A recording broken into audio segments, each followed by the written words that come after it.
Yang memasuki musim hujan, pihak pemerintah Kota Palembang langsung gerak cepat melakukan langkah antisipasi banjir atau genangan air di beberapa titik Kota Palembang dengan melakukan pengerukan kolam retensi dan membersihkan aliran sungai.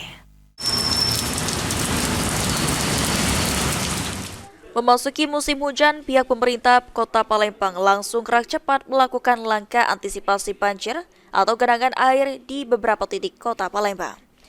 Sekda Palembang Aprizal Hasyim mengutarakan untuk antisipasi genangan air di musim hujan, peninjauan dilakukan di retensi di Jalan Seroja, lantaran kawasan tersebut berbentuk cekungan dan jika debit air tinggi akan menggenangi 2 kelurahan. Sebagai langkah antisipasinya, retensi di Seroja akan dilakukan pengerukan di awal bulan Oktober mendatang.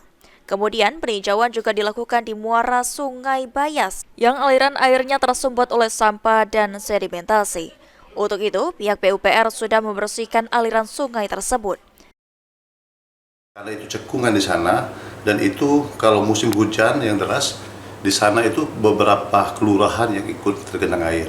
Untuk itu kami tinjau, dan insya Allah mudah-mudahan pada akhir bulan ini atau awal bulan Oktober nanti, itu pengerukan kolam retensi di retensi Seroja di belakang Universitas nanti itu akan dikerjakan oleh pemerintah kota, dan itu insya Allah mudah-mudahan akan berguna bagi seluruh masyarakat yang ada di 2 kelurahan di daerah situ yang kalau banjir besar atau hujan deras itu akan tergenang air. Ditambahkan Sekda Palembang Aprizal Hasyim untuk penanganan potensi genangan di musim hujan mendatang, pompanisasi dan petugas sudah siap dikerahkan.